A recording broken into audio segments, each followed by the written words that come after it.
ए टुनटुनी, मैं तुझे पहले ही बता चुका हूँ कि मुझे बेटियां बिल्कुल पसंद नहीं है। अगर इन तीनों अंडों में से एक भी बेटी निकली तो मैं तुझे अपने साथ नहीं रखूंगा। इन तीनों अंडों में से बेटे ही निकलने चाहिए।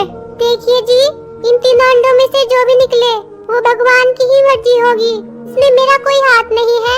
इतना बोलकर चिंटू चिड़ा वहाँ से चला जाता है। तभी उन तीनों अंडों में से 2 अंडे फूट जाते हैं और उनसे 2 बेटियां निकलती हैं। हे भगवान, ये क्या हो गया? अब मेरे पति इन दोनों बेटियों को देखकर मुझे घर से निकाल देंगे, फिर मुझे अपने बच्चों से दूर रहना पड़ेगा। नहीं नहीं, मैं अपने बच्चों से दूर नहीं रह सकती। मैं ऐसा करती हूँ, चिंटू जी के आने से पहले ही इन दोनों बेटियों को कहीं छिपा आती हूँ। इतना बोलकर टुनटुनी दोनों बेटियों को दूसरी जगह पर ले जाकर छिपा देती है। मेरी बच्चियों, मैं तुम्हारे पास लौट कर आऊंगी। तुम कहीं मत जाना, नहीं तो शिकारी पक्षी तुम्हें खा सकते हैं। इतना बोलकर टुनटुनी अपने घोंसले में वापस जाकर बैठ जाती है। तभी चिंटू चिढ़ा वहाँ आता है। अरे, बाकी 2 अंडे कहाँ गए? यहाँ तो सिर्फ एक ही अंडा है। अजी, थोड़ी देर पहले ही एक शिकारी पक्षी आया था, मुझसे दोनों अंडे छीन कर ले गया। मैं सिर्फ एक ही अंडा बचा पाई। ये भी ठीक ही हुआ, क्या पता उन दोनों अंडों में से बेटियां निकलती। इतना बोलकर चिंटू चिढ़ा वहाँ से चला जाता है। तभी अंडा टूटने की आवाज होने से चिंटू वापस आता है। टुनटुनी बताओ, अंडे से बेटा निकला है या बेटी? अरे, तुम तो रो रही हो, इसका मतलब मैं यही समझू ना कि अंडे से बेटी निकली है? नहीं जी नहीं, ये आंसू तो खुशी के आंसू है। अंडे से तो बेटा निकला है। अरे वाह, अंडे में से बेटा निकला है। आओ बेटा, मैं तुम्हें जंगल में घुमाने ले चलता हूँ। इतना बोलकर चिंटू चिढ़ा अपने बेटे को जंगल में घुमाने ले जाता है। पता नहीं मेरी बेटियाँ कैसी होगी, कहीं कोई शिकारी पक्षी मेरी बेटियों को नुकसान न पहुँचा दे। मैं उनको देख आती हूँ। तभी जैसे ही टुनटुनी अपने बच्चों के पास पहुँचती है। अरे वाह वाह, आज तो एक ही जगह पर 2 शिकारी मिल गए। अब मैं तुम्हें खाकर अपनी भूख मिटाऊंगा। खबरदार, अगर तुमने मेरे बच्चों को हाथ भी लगाया तो मुझसे बुरा कोई नहीं होगा। हा हा हा हा हा, मैं तुम्हारे सामने ही तुम्हारे बच्चों को खाऊंगा। देखता हूँ तुम मेरा क्या बिगाड़ लोगी। जैसे ही शिकारी बच्चों की तरफ बढ़ता है, टुनटुनी उसे मारने के लिए उस पर टूट पड़ती है। दोनों की लड़ाई में टुनटुनी घायल हो जाती है। फिर किसी तरह वो अपने बच्चों को बचाकर घर ले आती है। चिंटू जी, मुझे माफ करना। मैंने इन बेटियों को आपसे छिपाकर पाला है, लेकिन अपनी बेटियों को बचाने के लिए मुझे शिकारी से लड़ना पड़ा, जिसके कारण मैं बहुत घायल हो चुकी हूँ। अब मेरा आखिरी समय आ गया है। आप इन दोनों बेटियों का भी ख्याल रखना। अब मैं इस दुनिया से जा रही हूँ। माँ, माँ, आप हमें छोड़कर नहीं जा सकती माँ।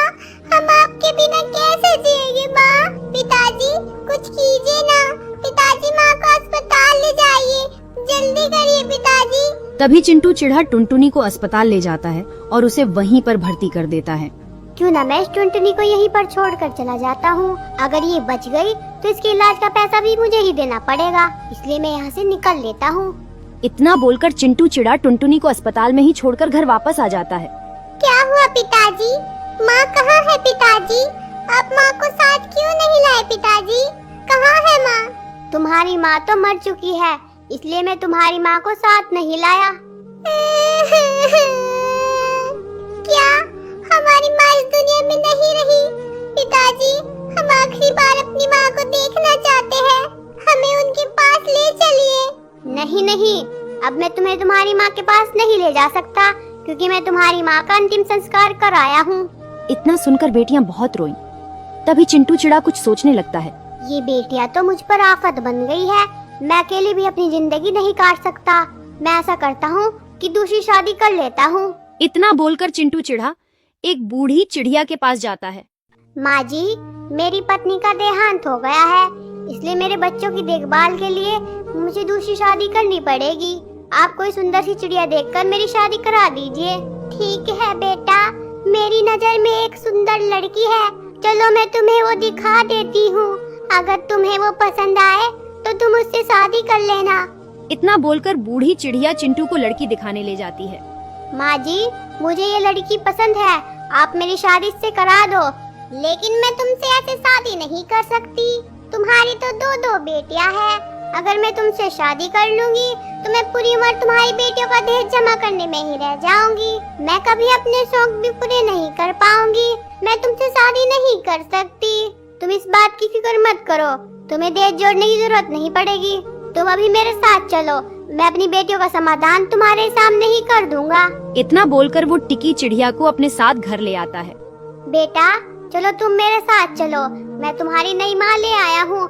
हम इस जंगल को छोड़कर दूसरे जंगल में रहेंगे। अगर हम यहाँ रहे तो ये मनुष्य चिड़ियाएं हमारी जिंदगी में मुसीबत ही लाती रहेंगी। नहीं पिताजी नहीं, हमें छोड़कर मत जाइए।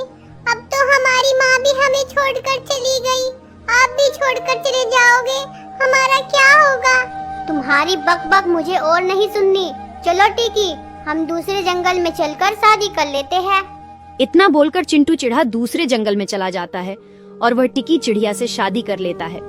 इधर दोनों बेटियां दुखी मन से अपनी माँ को याद कर रही थी। तभी वहाँ वही शिकारी पक्षी आ गया। बहन चुप रहना, यहाँ पर वही शिकारी घूम रहा है। अब तो हमारी माँ भी इस दुनिया में नहीं रही जो हमें इस शिकारी से बचा सके। तभी शिकारी पक्षी घूमता हुआ बच्चों के पास पहुँचता है। क्या कहा?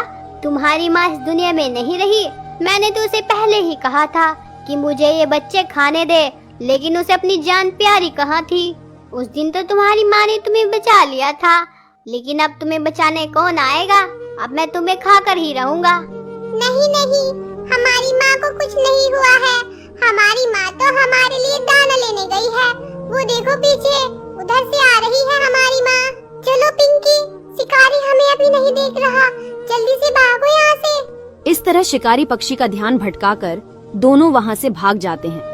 मोनी बहन, हम उस शिकारी से तो बच गए, लेकिन हमारे पास रहने के लिए अब घर नहीं रहा। हम इस सर्दी में कैसे रहेंगे? दोनों बच्चे बेचारे ठिठुरते हुए सर्दी से बचने के लिए पेड़ के पत्तों की आड़ में बैठ जाया करते थे, लेकिन इस सर्दी को वे सह नहीं पा रहे थे। मोनी बहन, लगता है ये सर्दी खत्म होने से पहले ही हम इस सर्दी से मर जाएंगे। अब तो हमारे पास हमारे माँ बाप भी नहीं है और ना ही रहने के लिए घर। रोज रोज मरने से अच्छा है कि हम एक बार ही अपनी जान दे दे। सही कहती हो बहन, शायद भगवान भी यही चाहते हैं। चलो हम किसी कुएं में कूदकर अपनी जान दे देते हैं। तभी वे दोनों कुएं के पास जाती है। भगवान हमें माफ करना, हम छोटी बच्चियां हैं, हम अपने माँ बाप के बगैर नहीं जी पाएंगे, इसलिए हम इस कुएं में कूदकर अपनी जान दे रहे हैं। रुको बेटी रुको, मैं तुम्हारी माँ भी जिंदा हूँ। माँ आप जिंदा हो? इसका मतलब पिताजी ने हमसे झूठ कहा था। हाँ मेरी बच्चियों, मैं तुम्हें रोज ढूंढने जाया करती थी, लेकिन तुम मुझे कहीं नहीं मिली और आज दिखाई दी तो इस हालत में। माँ अब आप हमें छोड़कर कभी मत जाना। माँ नहीं मेरी बच्चियों, मैं तुम्हें छोड़कर कभी नहीं जाऊंगी। चलो तुम मेरे साथ चलो। तभी टुनटुनी अपनी बेटियों को अपने साथ ले आती है और तीनों साथ में रहने लगते हैं। उधर चिंटू चिढ़ा अपनी दूसरी पत्नी के साथ रह रहा था। तभी वह बीमार पड़ गया। उसकी दूसरी पत्नी टिकी उसकी बीमारी की वजह से उससे चिढ़ने लगी। बुढ़े, शादी से पहले तो तूने कहा था कि तू मुझे बहुत खुश रखेगा। तू मुझे खुश क्या रखता, तू तो खुद ही बीमार होकर मेरे गले पड़ गया। मैं जा रही हूँ दूसरी शादी करने, तू तो मेरे लिए मर गया। इतना बोलकर टिकी चिड़िया चिंटू के बेटे को लेकर उसी बूढ़ी चिड़िया के पास जाती है। माँ जी, मेरे पति की तो मौत हो गई, इसलिए मुझे इस बच्चे को पालने के लिए दूसरी शादी करनी पड़ेगी। आप मेरी दूसरी शादी करा दो। बूढ़ी चिड़िया टिकी की शादी कौवे से करवा देती है। शादी के कुछ दिन बाद ही टिकी चिड़िया बीमार पड़ जाती है। अगर तू पहले से ही बीमार थी तो तूने मुझसे शादी क्यों की? मैं एक बीमार चिड़िया के साथ अपनी जिंदगी नहीं गुजार सकता।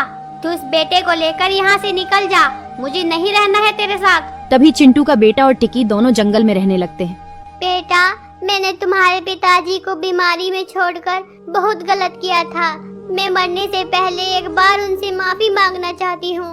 पता नहीं पिताजी अब जिंदा भी होंगे या नहीं, वो आपको कभी माफ नहीं करेंगे।